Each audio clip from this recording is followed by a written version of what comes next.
Muy buenos días tengan todos los televidentes del Canal 2, el canal de Nuestra Gente. Bienvenidos al informativo de Nuestra Gente. Como siempre, todos los días usted tiene una cita con nosotros de 7 a 8 de la mañana.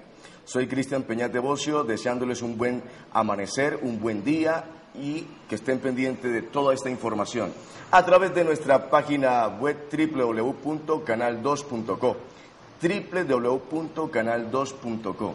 Recuerde que este programa usted lo volverá a ver en repetición a partir de las 12 del mediodía y después de las 10 de la noche por el Canal 2, el canal de Nuestra Gente. Hoy vamos a tocar un tema que, por supuesto, le va a interesar a usted y nos interesa mucho a nosotros, es el tema de la salud, el tema de la reforma a salud, el tema que a partir de este mes de marzo en el Congreso de la República se va a debatir el tema de reforma de salud. Y por supuesto hemos invitado a dos personas que ya ustedes conocen, sus caras son familiares. Es la doctora Betty Jiménez de Borrero, que ya está aquí con nosotros para hablar de este tema. Le damos la bienvenida. Buenos días, doctora Betty, ¿cómo está? Muy bien, buenos días a usted, al doctor Pablo, a la teleaudiencia. Aquí nuevamente para tratar temas de interés, temas de actualidad. Muy bien, gracias, doctora Betty. Y le damos la cordial bienvenida al doctor don Pablo Borrero, que ya está aquí con nosotros precisamente para tocar este tema, el tema de la salud, no solamente en el Valle, sino en Colombia. Doctor Pablo, tenga usted muy buenos días, ¿cómo le va? Muy buenos días a usted, periodista Peñate, a la doctora Luz Betty Jiménez y a la amable audiencia. Muy bien, vamos de inmediato y queremos que desde ya usted nos sintonice, nos siga a través de nuestra página web y nos llame, porque también queremos dilucidar algunos interrogantes que se van a presentar, porque vamos a tocar este tema que está crucial, está candente, el tema de la salud en Colombia. Sin lugar a dudas, la salud en Colombia sigue siendo uno de los lunares, uno de los puntos álgidos del gobierno del presidente Juan Manuel Santos. Un tema en el cual ahora, en este mes de marzo, en el Congreso de la República, van a tocar la reforma, el tema de la Ley 100, el tema de las EPS, el tema de recaudar fondos, el tema de poder darle un viraje diferente a cómo se viene prestando el servicio de la salud en nuestro país. No crea que esto no será fácil para los congresistas y mucho menos para el ministro Alejandro Gaviria, que es el ministro de la cartera de salud en nuestro país. Y por consiguiente vamos a ir tocando punto por punto, mirando también a través de las notas que hemos conseguido de los BTRs y articulando un poco más el tema de cómo se podría ver más adelante, en unos años, la salud en nuestro país. Vamos a iniciar con la doctora Betty Jiménez de Borrero para hablar, doctora Betty, inicialmente para ir dándole a entender a cada uno de nuestros televidentes la salud. Partamos de lo que es qué significa la salud para los televidentes, para los caleños, los vallecaucanos, los colombianos. ¿Qué es la salud para ellos? ¿Cómo la vienen adquiriendo? A sabiendas de que una vez, en 8 años, el mandatario que tuvo hace 8 años atrás, Álvaro Uribe Vélez, decía de que la salud en Colombia es gratuita y se enorgullecía de decir que era gratuita, aunque esto eran de palabras porque en hechos no era así. Doctora Betty. Gracias. En primer lugar, digamos que la salud la define la Organización Mundial de la Salud desde 1946 y este es el concepto que se ha venido manejando universalmente en el sentido de que la salud es el completo bienestar físico, mental y social y no simplemente la ausencia de enfermedad. Eso es clave, de allí tenemos que partir.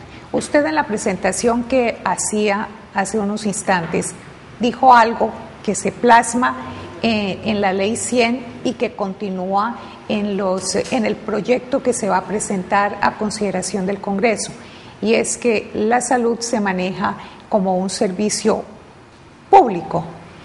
Allí está parte del asunto que tenemos que discutir. La salud, la gran pelea que tenemos que dar los colombianos es que realmente se considere como un derecho fundamental. No olvidemos que en los derechos fundamentales en este momento no está consagrada la salud como derecho fundamental. La Corte Constitucional la tutela en conexión con la vida, que es el derecho fundamental, la vida. Entonces, por la conexión inmediata, directa que tiene con la vida, por eso se tutela. De ahí porque una de las luchas que tenemos que dar los colombianos para que este proyecto que van a presentar a consideración del Congreso considere la salud como un derecho fundamental, y por supuesto eso tiene que hacer también una modificación mediante acto legislativo a la Constitución política. Entonces, esa es la definición de salud. Eso que se entiende por salud, realmente la salud preventiva, y una vez se desarrolla la enfermedad, vamos a tener los colombianos una completa y cabal atención y oportuna atención. Esa es la discusión que aquí vamos a dar con lo que hasta ahora se ha conocido va a ser el proyecto de ley de reforma a la salud, según lo que ha manifestado el ministro del ramo, el doctor Gaviria. El doctor Alejandro Gaviria, muy bien. Realmente quisiera anotarle a don Pablo en su primera intervención en torno a lo que en algunos programas anteriores habíamos hablado con el doctor Jaime Sierra Delgadillo, el que fue defensor del paciente aquí en Cali, que ahora es defensor del paciente en el departamento del Cauca, y hablábamos de los modelos de salud en el mundo entero. Hablábamos, doctor Pablo, del modelo de Inglaterra, hablamos del modelo de Francia, hablamos del modelo de España, los modelos de salud, y que nada es parecido a nuestro modelo, el modelo que tiene Colombia, que fue copiado hace algunos años por el país de Chile, el país austral, y realmente no ha convenido a los colombianos, a nosotros, no nos ha convenido este nuevo modelo. Pero partiendo de una palabra una expresión que dijo la doctora Betty y el doctor Pablo, que es derecho fundamental de la vida, la salud. Desde ese punto de vista, doctor Pablo, ¿por qué contemplado en la Constitución y con estas reformas que se le han hecho a la Ley 100, por qué no se cumple al pie de la letra lo que está en la Constitución?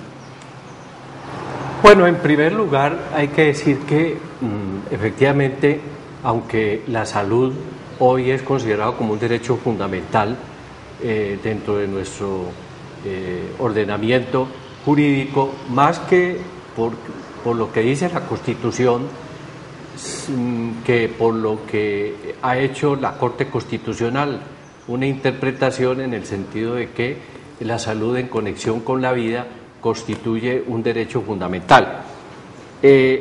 Pero pues el problema es que en Colombia, a partir de la propia Constitución del 91 y posteriormente de la Ley 100, la salud se convirtió en una prerrogativa que podría prestar las entidades privadas.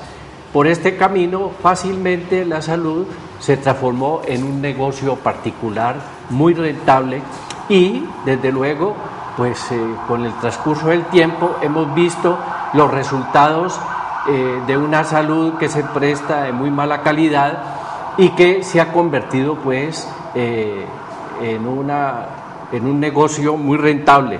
Y de ahí que vale la pena señalar lo siguiente, en relación con la reforma que se va a presentar por parte del gobierno a la consideración del gobierno para su eventual aprobación, el ministro ha salido a decir a los medios que la reforma no va a resolver totalmente los problemas que tiene hoy la salud.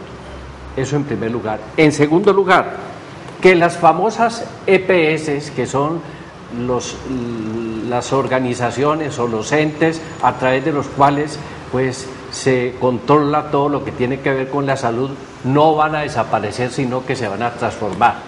Y en tercer lugar, hay una cosa muy preocupante, y es que se van a incrementar los valores que pagan los usuarios por razón del copago, es decir, que vamos a tener una salud más cara. Estas manifestaciones demuestran pues de que la famosa reforma de la salud no va a resolver realmente el problema que tienen los colombianos en esta materia. Y claro, ya vamos a entrar en el análisis de los principales ejes que contempla pues el famoso proyecto de reforma de la salud.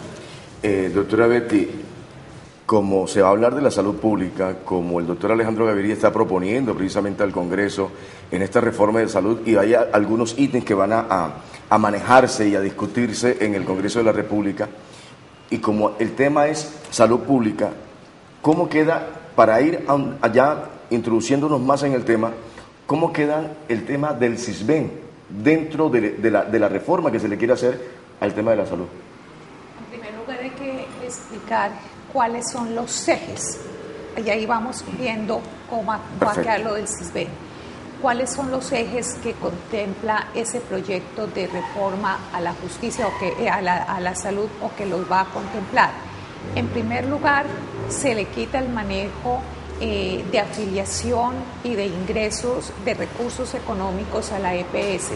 Esto lo va a manejar una entidad estatal que se va a constituir. Ese es un fondo que se llama Mi Salud, al cual será o el cual tendrá como función principal afiliar a todos los colombianos allí a ese sistema, recaudar los dineros, pagarlos directamente Mi Salud a las IPS, a las entidades prestadoras.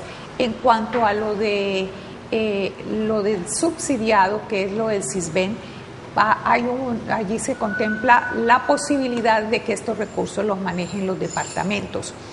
También otro eje de la reforma es realmente acabar con la intermediación financiera, y por eso es que Mi Salud va a tener tan grandes competencias dentro del sistema de salud.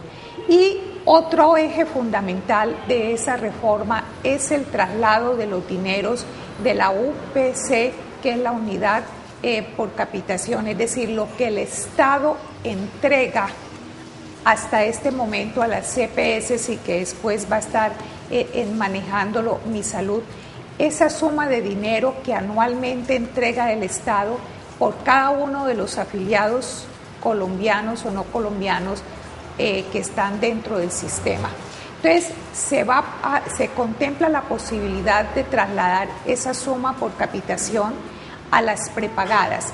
En este momento esta suma por capitación es un poco más de 550.000 pesos por cada colombiano. Se está pensando en aumentarla a 700, 800.000, casi una suma cercana al 1.000.000 de pesos. Entonces, fíjese usted que allí vamos desentrañando y vamos entendiendo cuál es el verdadero carácter, el verdadero contenido y el verdadero espíritu de este proyecto de reforma. Primero, ayudar a las EPS en sus enormes problemas financieros que tiene. Usted no siga manejando, eso lo manejamos nosotros desde el Estado. Y segundo, ayudar a las empresas prepagadas de salud que tienen un problema muy grande también financiero, trasladándoles las UPC. Y entonces los colombianos, por eso iniciamos esta intervención con la definición de salud. Eso que se entiende por salud, salud preventiva, una eficiente y eficaz atención una vez se desarrolla una enfermedad, una patología, pues no lo vamos a tener de manera, no digamos ideal, óptima, pero ni siquiera regular. Van a seguir los problemas de demoras, de congestión, de mala atención para cada uno de los usuarios en salud. Pero fíjese, usted habla de salud preventiva y la verdad en estos momentos y lo que ha pasado antes de comenzar a hablar de la reforma de la salud, eso no se ha prestado, eso no se ha hecho, el tema de salud preventiva para ver, precisamente porque si el gobierno no quiere invertir esos billones y billones y millones de pesos precisamente en solucionar cuando hay crisis de salud, cuando se presentan esas crisis gravísimas en torno a poder desembolsar cualquier cantidad de dinero, si utilizamos el tema de prevención en salud, yo creo, doctor Pablo, que el gobierno, si le emplea un poquito más y anota más al tema de prevención, no puede lamentarse más adelante. Yo quisiera, doctor Pablo, que mirara un poquito sobre este tema, la entidad única de afiliación. Perdón, una interpelación allí, mire, usted ha tocado un tema muy importante. El Estado no tiene una visión integral ni de futuro en el manejo de los asuntos que se le encomiendan. En la medicina preventiva, uno de los altos índices de mortalidad de los colombianos está en el cáncer. Para las mujeres cáncer de seno, para los hombres hay cáncer gástrico, en fin, o de colon. Medicina preventiva es, después de determinada edad, imponer obligatorio mandarle unos exámenes de control, por ejemplo, una endoscopia a hombres y mujeres, que así sería una forma de detectar oportunamente esto. Y de esa manera, fíjese que está haciendo varias cosas. Primero, está haciendo medicina preventiva que a futuro le va a resultar más costoso al Estado, menos costoso al Estado. Exacto. Claro, porque va a atender una patología ahora incipiente si se detecta. En segundo lugar, porque va a generar más trabajo. Es decir, si tantos médicos, tantos profesionales de la salud y tantos tecnólogos que salen semestralmente de las universidades y no encuentran trabajo, no encuentran empleo. Entonces, es una forma de reorganizar, de planificar el empleo, el trabajo para hacerlo más productivo. Me da pie, doctora Betty, con esto me da pie para decir, bueno, si tenemos la medicina preventiva, tenemos la salud preventiva en nuestro país, que el gobierno podría implementar y lo podría hacer para no lamentar más adelante y desembolsar los billones y billones de pesos por parte de las arcas de la nación. Entonces, el paciente, hablo como una corriente del paciente colombiano, el paciente que va a su EPS, el paciente que quiere, tiene que ir, ojo, tiene que ir a un médico general, doctora Betty, doctor Pablo y televidente, tiene que ir a un médico general. Si el hombre quiere o la mujer quiere o este paciente quiere hacerse un examen de oncología, un examen de un oncólogo, le cuesta pasar unos 20, 25 o 30 días para ir donde el especialista, al oncólogo, sabiendo el caso de que la persona, este paciente requiere de un oncólogo. No, ha sido usted muy optimista, le toma mucho más tiempo. Peor entonces, doctora Betty. Le toma inclusive más de 6 meses, porque encontrar cita con un especialista de una EPS es muy difícil. Súper difícil. Los especialistas no les gusta entregarles citas rápido a los afiliados a la EPS. Si es por particular, usted la consigue muy rápido, en primer lugar. En segundo lugar, es que las personas, hay unos sectores poblacionales que son muy frágiles, por calificarlo de alguna manera. Son estos, la niñez y las personas mayores. Estos dos grupos poblacionales requieren permanentemente la asistencia médica, hospitalaria, farmacéutica, quirúrgica. Entonces, las patologías que se tratan cuando van donde un médico, si tiene 3 patologías simultáneas para consultar, el médico le dice, no, es que yo no lo puedo mandar a 3 especialistas, ni le puedo mandar medicamentos para 3 cosas diferentes, tengo que escoger una. Yo decido la que a criterio del médico le parezca la más importante. Eso no se va a corregir, eso es una deficiencia. Por eso es la importancia de estos programas, para llevarle la información a las gentes y que las gentes se unan para defender sus derechos, se movilicen, los exijan. Los derechos son para exigirlos, para que se cumplan. La otra cosa que no se va a mejorar con esto, una vez formulan los medicamentos, nos preguntamos los colombianos de qué ha servido las innovaciones tecnológicas en Colombia. Por ejemplo, lo del sistema de la red.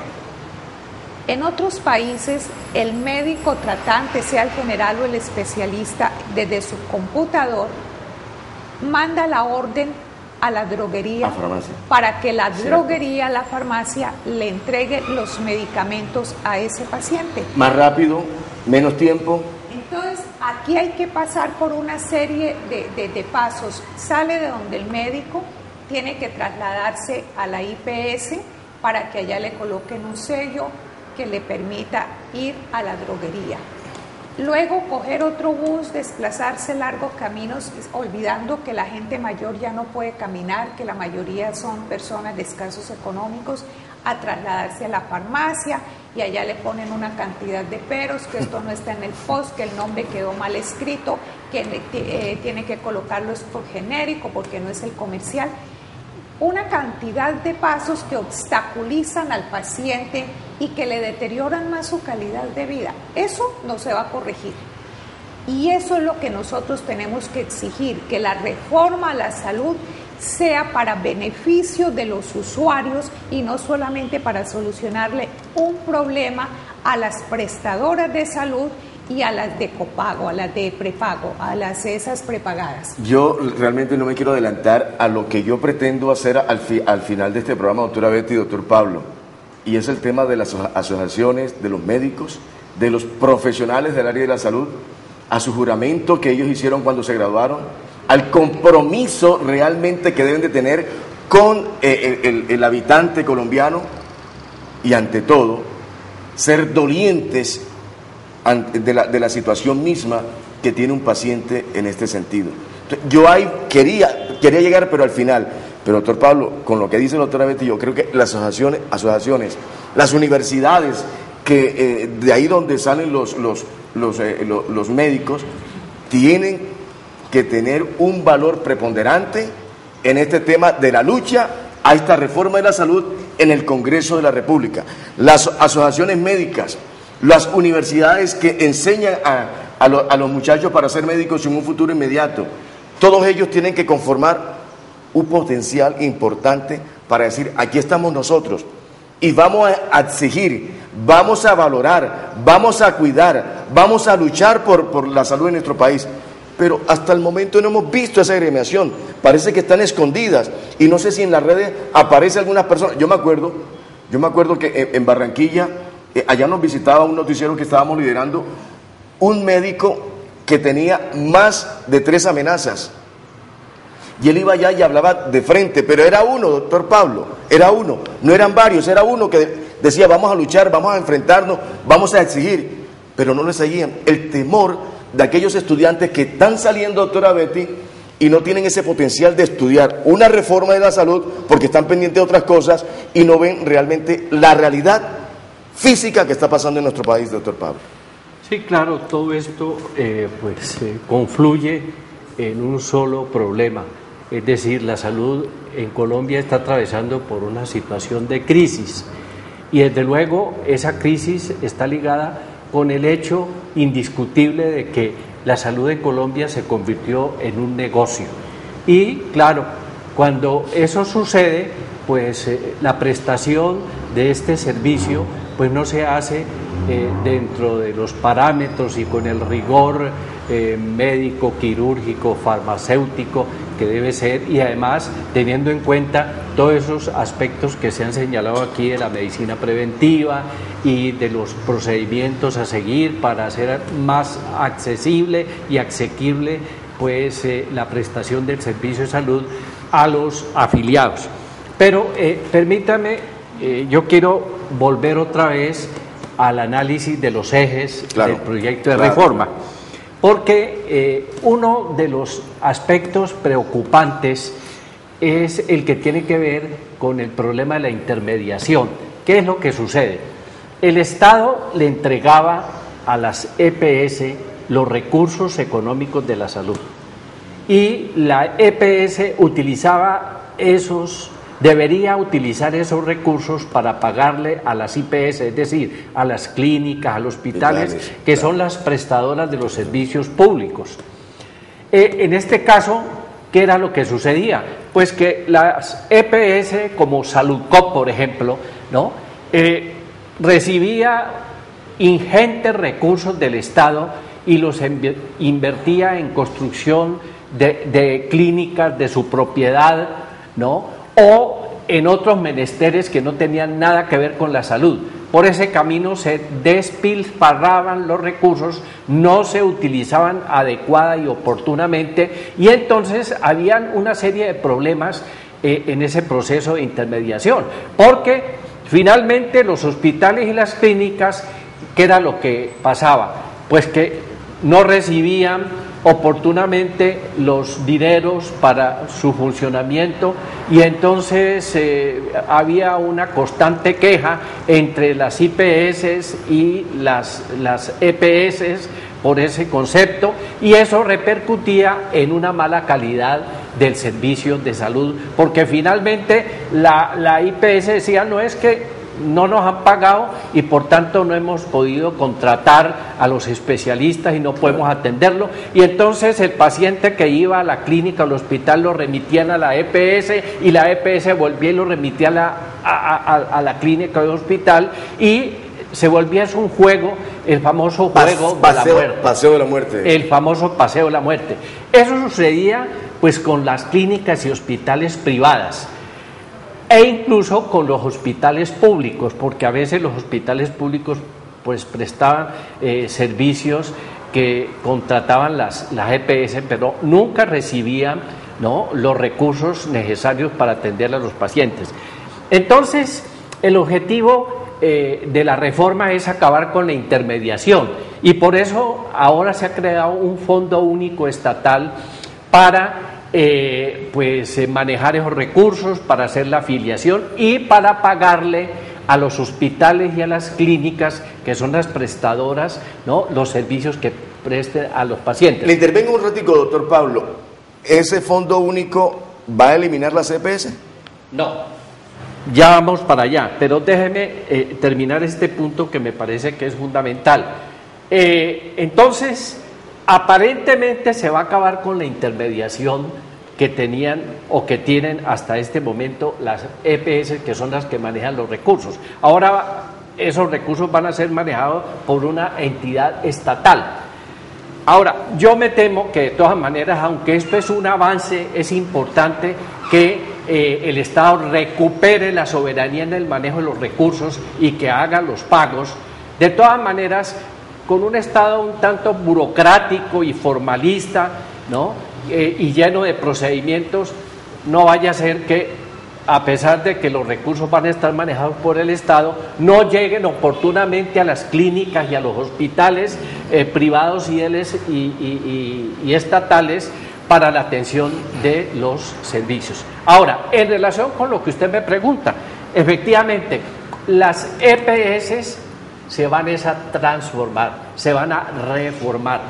¿Qué opciones ha planteado el señor ministro en relación con este punto? En primer lugar, las EPS pueden ahora seguir prestando sus servicios de manera especializada en determinado sector. Por ejemplo, en la ciudad de Cali, en el sector de Agua Blanca, por ejemplo, habrán EPS especializadas prestando los servicios de salud. O se pueden convertir en hospitales o clínicas, o se pueden convertir en entidades que prestan la famosa medicina prepagada. Entonces, las EPS que existen hoy se van a transformar, no van a desaparecer como tal. Lo único es que no van a tener el manejo de los recursos, y de ahí pues la protesta, entre otras cosas, de los dueños de las EPS que han generado esta crisis, ¿no?, y que pues precedida de toda clase de corruptelas, de desfalcos, de detrimentos del patrimonio, y que han hecho y han traído como consecuencia que se preste una mala atención a los pacientes, una salud de muy mala calidad. Oye, doctor Pablo, vamos a ver nuestra primera nota referente, y yo la he catalogado como la paciente inconforme, el usuario inconforme con las EPS. Veamos lo que dice esta señora. En el problema que tengo, estoy padeciendo una hematuria selectiva derecha. No me han podido descubrir qué es lo que tengo. Sí me han hecho todos los exámenes que me han mandado, las órdenes me las han dado.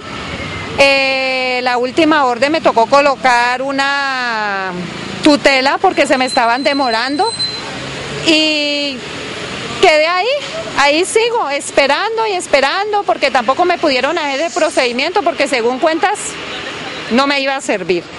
Me iba a dañar del todo el riñón y yo iba a seguir con esa hematuria de todas formas. Aquí estoy, acabo de salir de allí, de Salud Cóndor, de la nueva EPS. Ahora tengo que esperar a que venga el señor gerente y decidan para dónde me van a mandar, porque donde me mandaron no tienen convenio y ahí estoy esperando, porque ya tengo voy a cumplir 17 meses en esta lucha. Y no sé, ahora tengo que esperar a que ellos decidan a dónde me van a mandar, porque a dónde me mandaron no me la pueden hacer en Confenalco y ahora hay que esperar a que me manden, según me dijeron en el departamental, el nefrólogo, que podía ser en Dime o en el Valle de Lili, pero como ellos no tienen convenio, no sé, ahora tengo que esperar a dónde me van a mandar para que me hagan una simple biopsia para saber a qué tratamiento o a qué me pueden someter para ver si hay forma de parar la hematuria. Pero realmente está mal esto está muy mal. No sé, yo no sé si es porque tenemos en la frente el letrero de salud subsidiada, que no importamos, que no valemos, no sé qué pasa, pero se me hace increíble que con tanto examen nunca no hayan podido descubrir que tengo en el riñón. Saben que es una hematuria selectiva derecha, que me sangran las papilas renales, pero no saben por qué, a pesar de tanto examen, tanta cosa que me han hecho, hospitalizaciones y nada. No sé, la verdad, no sé. No, vuelvo y le repito, no sé si es porque en la frente tengo el letrero de salud subsidiada y bueno, espere a ver si algún día se le descubre qué es lo que tiene. Realmente mal. A mí me parece que esta situación de la salud en Colombia está muy mal, estamos muy mal. Nos está quejando mucha enfermedad, que no la pueden descubrir, que no hay forma y ahí luchando. Muy bien, el tema del régimen subsidiado está condenado precisamente las personas que están allí a la buena de Dios, doctora Betty, doctor Pablo, televidentes, que se han tomado de la mano de Dios, porque realmente, ¿quién se va a apiadar de esos pacientes? Régimen subsidiado. A mí me llama la atención, doctora Betty... me gustaría decir una cosa en relación con eso. Es que, desde luego, la televidente tiene toda la razón. Claro. ¿No? Si por el lado de la CPS llueve, como se dice en el adagio popular, por el régimen subsidiado no escampa. No, y es que el problema es las clínicas o las empresas del Estado que prestan salud, por ejemplo en Cali, las de Ladera, por ejemplo, las que están en Agua Blanca, pues están manejadas con un criterio clientelista y politiquero, y eso también hace que el servicio no funcione. Pero por otra parte no reciben los recursos, ¿no? Aquí en la ciudad de Cali hemos tenido empresas del Estado que ha sido necesario liquidarlas porque de un lado no se reciben los recursos oportunos del gobierno nacional y por otra parte el manejo clientelista y politiquero ha traído como consecuencia pues la liquidación de estas empresas. Ahora, en la reforma que se plantea por parte del ministro a la consideración del Congreso, se hace una cosa que en lugar de contribuir a resolver el problema, yo creo que pues lo va a agravar, y es que se faculta no solamente a los alcaldes sino a los gobernadores para que manejen lo que tiene que ver con la salud subsidiada. Yo creo que por ese camino lo que va a haber es más clientelismo y más corrupción, porque lamentablemente, aunque yo soy partidario de que pues se centralice el manejo y el control de la salud en las condiciones concretas de nuestro país y de nuestras ciudades, hoy todo lo que tiene que ver con la salud subsidiada está interferida, está mediatizada por la politiquería y la corrupción. El tema del bendito sistema, que esto no nos va a quedar tan bien claro para nosotros. El sistema no, toda la culpa es del sistema. ¿Y quiénes son el sistema? ¿Quién está detrás del sistema? Ya ustedes lo saben. Vamos a un televidente que quiere opinar al respecto sobre el tema que estamos llevando a consideración. Buenos días al televidente, su nombre y de qué parte nos llama. Buenos días, mi querido Cristian Peñate y los doctores Betty Jiménez y Pablo Borrero. Doctor Tejada, buenos días. Habla José Alberto Tejada, el director del programa. ¿Cómo le va, doctor Tejada? ¿Cómo ha pasado? Muy bien. Quiero aprovechar que estoy observando el programa por el canal www.canal2.co para comentar la importancia que tiene el que personas expertas y serias como los doctores Borreros tienen para explicarle a la ciudadanía con detalle las implicaciones que tiene una reforma a la salud que aparentemente pretende mejorar el caos y va a generar seguramente un caos mayor. Particular atención quisiera pedirle a la doctora Betty y al doctor Pablo que hagan en su explicación con el tránsito que se ve venir de los afiliados de las EPS a afiliados a prepagadas, de tal manera que la prepagada se va a convertir en el nuevo vestido de las EPS. Y por otra parte, de todas formas, la implicación que va a tener para el paciente las medicinas que se excluyen de los post o de los tratamientos autorizados, porque por ese camino o por ese roto se van a ir muchos recursos de desatención al paciente, puesto que se van a pegar de que como son medicinas experimentales o tratamientos experimentales, entonces no pueden ser autorizados, y al final de cuentas el único que tiene que pagar el precio de esta situación caótica sigue siendo el paciente. Nosotros quisiéramos que el Estado colombiano, a través del ministro y del Congreso de la República, de una vez por todas acabara las EPS y dijera sencillamente que desaparecen del mapa, pero las deja allí como a la sombra para que ellas se transformen en instituciones prestadoras de salud, y es decir, que la plática que tienen guardada la vuelvan a invertir ahora en hospitales, en clínicas y en centros de salud básicos, y sigan haciendo su negocio a costa de los pacientes, y nosotros convencidos de que ahora sí resolvimos el problema. Y les agradezco mucho su atención. Gracias. Muy amable. Que tenga buen día. Doctora Betty. Sí, muy importante las anotaciones que hace nuestro director.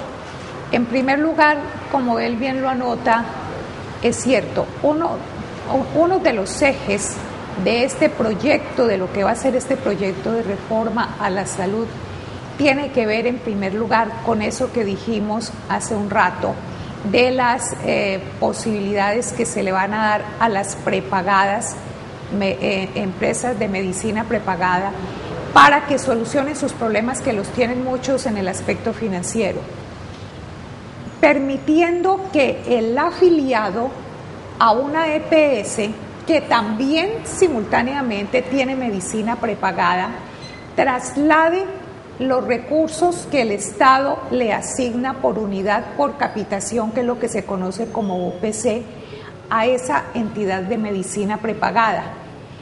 Allí van a pasar dos cosas para el sistema de salud. En primer lugar, pues está fortaleciendo a ese sector privado, porque eso no lo maneja el Estado, sino única y exclusivamente el sector privado. Lo de medicina prepagada lo está fortaleciendo, ayudándole a solucionar su problema financiero. Pero para ese usuario, para ese afiliado en salud que tiene también prepagada, ¿qué va a significar? Muy probablemente le van a decir: ya la EPS, el Estado, no tiene nada que responder por usted, váyase allá. Y entonces allá le tienen que atender toda su patología, y pudiese presentarse el caso, que así va a suceder, de que esa entidad de medicina prepagada para una patología costosa le diga: usted no tiene los aportes suficientes para tratarle esa patología, o va a tener que pagar muy caro. Entonces va a venir una reacción de ese paciente, de ese usuario, en el siguiente aspecto, de que va a tener que demandar en acción de tutela para que el Estado asuma la EPS. Entonces fíjese usted, la EPS o el Estado se va a quedar sin esos recursos por la unidad por capitación, los va a manejar, disfrutar, gozar, administrar la entidad prepagada. Pero muy probablemente, y ahí tenemos que prevenir y prever esa situación, ¿qué va a pasar si no lo atienden en una patología? va a interponer una tutela contra la EPS, porque no creo que se la vayan a interponer exclusivamente contra la entidad prepagada. Ese es un aspecto. El segundo aspecto, que es otro de los ejes... Pero, ¿por qué no me permite profundizar un poco en ese punto? Porque Doctor Pablo, regálame un segundo, es que hay un televidente que quiere opinar al respecto. El televidente sobre el tema y quiere hacerle preguntas a ustedes. Buenos días al televidente, su nombre y de qué parte de la ciudad nos llama. Buenos días, doctor Cristian, le habla Melquisedec de Diego, aquí en el barrio de La Ceiba, con una 7. Díganos, don Melquisedec. Yo estuve en Tiguera y en Calizo, con Fandi, por acá por las 70, y me tocó llevar a mi hija, porque ella tiene un problema pues de dermatitis, y resulta que yo había llamado donde se piden la cita, y me cansé, porque nadie le contesta a uno, y me voy directamente a la EPS cuando llego allá, para una cita prioritaria, eran las 4 de la tarde, entonces me dijeron que ya no había más cita, pero ellos trabajan hasta las 5. Entonces yo le dije, pero ¿cómo es que me van a hacer perder tiempo ustedes aquí, tiempo y dinero, y necesito la cita para la niña, y no me la van a dar? Que no, que porque ahí no había teléfono, no tienen un teléfono directo en Calizo para llamar. Entonces yo le dije, pues le hacen perder el tiempo a uno, y eso no debe ser así. Háganme el favor y busquen la forma de darme la cita, si no yo hablo con el director. Entonces rebuscaron y me dejaron pues para último. Entonces, ¿qué es lo que yo quiero decir? Yo como cotizante en el año pasado, yo tenía una cotización de 367,000 pesos y resulta que con 60,000 pesos que le asignaron a uno en este año, pues prácticamente quedó casi como con 400,000 pesos, imagínense, superior a lo que le dan de aumento a uno. Entonces, ¿qué pasa? La cuota moderadora, ahí es donde yo insisto, hombre, si yo soy un cotizante y estoy pagando un dinero alto, voy por una cita y me están cobrando 24,000 pesos prácticamente, y yo son 4 hijas. El pasaje, ¿cuánto me vale? 6,400 de ida y regreso. Y cuando me dan el remedio, vale 24,000 pesos también por la cuota moderadora para los remedios, y resulta que lo averigüé y valía 17,000 pesos ya en la droguería. Entonces, mire, esa situación es lo que yo digo. Si uno es cotizante, porque el espíritu de la ley lo dice, se debe tener en cuenta que a uno no debieran de cobrarle una cita para atenderlo, porque prácticamente le están violando el derecho a la salud a uno. Entonces yo no comparto esa situación, y el aporte que yo hago es que a los hospitales se le debiera entregar la salud, mejorar a los hospitales en tecnología, y de esta forma nosotros nos bajamos las EPS de encima, como ustedes están diciendo ahí, y yo les agradezco. No, a usted, don Melquisedec, por ese aporte. A propósito de lo que dice don Melquisedec, doctora Betty, me da pie a comentar algo. El tema de las EPS ha hecho que muchos hospitales y clínicas en Colombia sean cerrados, porque le han hecho quebrar prácticamente. Mire, si usted se da cuenta, la deuda exorbitante que tiene el HV, el Hospital Universitario del Valle del Cauca, casi el 85% de su deuda es de las EPS. No le han soltado el dinero al hospital. Es que más, si las EPS estuvieran al día, estuviera bollante el hospital universitario, no tuviera ningún problema en estos momentos, el sindicato estuviera feliz, el señor Jaime Rubiano estuviera tranquilo, en fin. Pero fíjense, el tema de las EPS, que es la que recauda el dinero, la que tiene que pagar a las clínicas y a los hospitales, y mire el caos que presenta. Mire, lo que plantea el don Melquisedec es cierto. Sí, perdón. Fortalezcan las clínicas, fortalezcan los hospitales y que desaparezcan las EPS. El Estado, el ministro Gaviria de Salud, considera que con este proyecto, creando esa entidad que se va a llamar Mi Salud, se va a solucionar ese grave problema del traslado de los dineros hacia las IPS, hacia los hospitales, hacia todas las entidades prestadoras ya de la parte de atención médica propiamente dicha. Y esto es un error. Eso es lo que estamos analizando en este programa. ¿Cómo eso lo que va a hacer es solucionarle un problema inmediato a las EPS? le va a quitar esa responsabilidad que tiene. Ellos no van a tener ninguna responsabilidad social y toda la descarga del problema pasado y de lo que viene se coloca en hombros del Estado. Es decir, eso es inequitativo. Que manejen los otros un negocio. ¿Qué es lo que vamos a hacer? Garantizarles el negocio de la salud, garantizarle el Estado a las CPS que se van a poder transformar, como ya lo dijo el doctor Pablo, inclusive en entidades prepagadas. Y entonces, para que tengan grandes utilidades. Con el señor Melquisedec estamos totalmente de acuerdo. Eso es precisamente lo que estamos analizando en este programa. ¿Cómo no se van a solucionar esas fallas, esas deficiencias? Se van a profundizar. No vamos a tener mejor atención ni oportuna atención. Y los médicos que van a llevar allá son médicos que no tienen experiencia. Recordemos los colombianos y los caleños cómo en los años 70, en los años 80, principios de los años 90, los mejores especialistas en salud estaban en el Instituto de Seguros Sociales, en la entidad estatal, y todos querían trabajar en el Seguro Social, y allá estaban los mejores especialistas. Hoy día, y pagaban bien. Claro, hoy día todas las entidades de salud, tanto privadas como estatales, remuneran mal a los médicos, pero además llevan unos médicos jovencitos, inexpertos. Por supuesto, hay que ayudarles, hay que brindarles trabajo, pero la experiencia se necesita. Y la otra cosa es que nos van a poner a pagar mucho más si dejamos los colombianos que esa reforma se haga realidad, porque el copago se va a aumentar. Expliquémosles a los televidentes qué es el copago. Es esa suma, los afiliados y cotizantes aportan una suma mensual.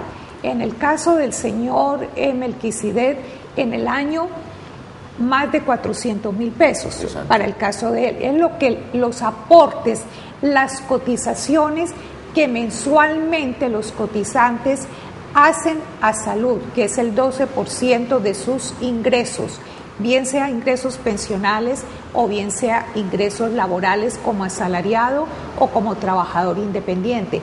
Es una suma muy grande. Esa suma es una forma de prepagarnos la salud. ¿Por qué esa suma se la tienen en cuenta para un tratamiento diferencial y de mejores condiciones en las entidades de medicina prepagada y no a las entidades que están dentro del sistema, llámese EPS o como se le quiera llamar a futuro? Nos hemos prepagado la salud toda la vida y no hay derecho, como bien lo anota Melquisedec, que tengan que cobrar una suma tan cara, que en el caso de los medicamentos muchas veces la cuota moderadora supera el valor de los medicamentos que se han enviado. Pero esta explicación para decirle que a la par con ese aporte que hacemos mensuales, los cotizantes pueden tener afiliados unos beneficiarios que dependen económicamente de ellos, como son los hijos menores de edad o son los padres que dependan económicamente, o hermanos si están en minusvalía o menores de edad, en fin. Hay unas personas que son beneficiarias. Por estas personas, si necesitan un tratamiento especial, hay que pagar lo que se llama el copago. Cancelar. Pues bien, este copago para hospitalización, para cirugías, para tratamientos, ya no solo tendrán que hacerlo por los beneficiarios, sino que el cotizante también va a tener que copagar su tratamiento, su atención médica, farmacéutica, hospitalaria, y los medicamentos costosos, las atenciones costosas, allí es donde va a venir el copago. ¿Y cómo se va a fijar ese copago para cada uno de los cotizantes, para cada uno de los afiliados? De acuerdo a la capacidad económica. ¿Y quién determina la capacidad económica? Pues no me cabe la menor duda de que el Estado, como está en línea, va a mirar qué recursos, qué bienes tiene ese cotizante. Entonces le va a aparecer una casa, es lo único que tiene, o dos casitas. Y entonces, por arte y gracia de los alcaldes y del presidente de la República con las actualizaciones catastrales, los avalúos catastrales se dispararon, inclusive hasta el 100% y más del 100% en algunos casos. Entonces a la gente la volvieron rica por decreto. Entonces en ese cruce de información de las EPS con otras entidades como la DIAN, como los municipios, etcétera, etcétera, se va a encontrar con que el afiliado, el cotizante, tiene una casita que se la evaluaron en 200 millones o en 150 o en 300 millones, tiene las dos casitas, que eso no es nada porque él no necesita comer de allí, sino vivir, y la otra de pronto una rentita. Pues entonces le van a poner un copago alto. Entonces fíjense ustedes cómo eso de los avalúos catastrales va a tener una incidencia práctica en una serie de aspectos. Entonces nos van a hacer más oneroso la salud. La salud no se considera allí como un derecho, es simplemente como un negocio para las EPS. A las EPS les están ayudando a solucionar el problema, inclusive se les va a dar la posibilidad de que geográficamente se organicen o por especialidades. Entonces ya una EPS se va a especializar, por decir, en cardiología, otra EPS en hematología, otra EPS en dermatología, y no se va a impedir la integración vertical. ¿Qué es eso de la integración vertical? Las EPS tienen a su vez clínicas y entonces ellas contratan con sus clínicas, es decir, el negocio redondo por todo lado. Eso no va a estar totalmente prohibido, es un poco laxo, va a ser un poco flexible la ley, y por eso es que antes de que sea presentado al Congreso de la República este articulado, los ciudadanos tenemos que exigir que nos escuchen y armar entre nosotros, como lo hicieron los estudiantes con la educación, un proyecto de ley que considere a la salud como un derecho, desmontar eso del negocio particular para unos empresarios de la salud y de la vida, y que realmente la salud sea satisfacer las necesidades para los usuarios, para los colombianos afiliados. Fíjese, doctora Betty, doctor Pablo y televidentes, que el exministro de Salud, el doctor Jaime Arias, precisamente tocando y preguntándole a algunos medios... Que maneja la organización de las EPS. Exacto. Decía que se está creando, o se va a crear, dice él, hablando de un futuro inmediato, se va a crear un monstruo oficial único, centralizado. Lo que realmente en este tema lo dice el doctor Jaime Arias. Y preocupa sin lugar a duda, mis estimados televidentes, esta situación. Ojalá que vuelvo y repito, los gremios en materia de salud, los estudiantes de salud, las universidades, ¿verdad? El personal que realmente conoce a ciencia cierta esta temática, salgan y comuniquen, utilicen las redes sociales, utilicen los medios de comunicación para protestar, para hablar, para hacer pedagogía y mirar que lo que se va a hacer en el Congreso en estos próximos días, miren con lupa bien de cerca esta reforma de la salud que se va a hacer. La clase media sale muy golpeada en ese sistema, en ese proyecto de salud que se piensa hacer realidad. La clase media, ¿por qué la clase media? Porque es la que no tiene subsidios. Exacto. Y entonces se cree que porque tiene un patrimonio que por decreto convertido en 300 millones tiene capacidad de pago suficiente, y no es cierto. Sobre la clase media se descargan todas las obligaciones y responsabilidades en este país, y es la clase que no está organizada y que no está unida. Muy bien. Yo creo que podemos sacar unas conclusiones. Sí. Pero antes de eso, don Pablo, vamos a ver la siguiente nota, un post que se hizo en torno al tema relacionado de cómo están prestando los servicios las EPS, cuáles son las quejas que ellos les preocupa sinceramente, y para tener un concepto más a fondo de la ciudadanía aquí en Cali en torno a esta situación. Veamos la nota. Sí, me parece buen servicio. Acabo de salir ayer del hospital y todo, sí, me parece bien. Mala. ¿Por qué? Mala porque mi mamá, ya desde cuando el médico le mandó una autorización y hasta ahora, hace como 3 meses y hasta ahora me la van a dar. Mire, la EPS ahora que está en proceso de liquidación se ha portado muy mal desde hace más de un año. Yo soy usuaria y tengo usuarios de la liga que como veedora nacional me cuentan.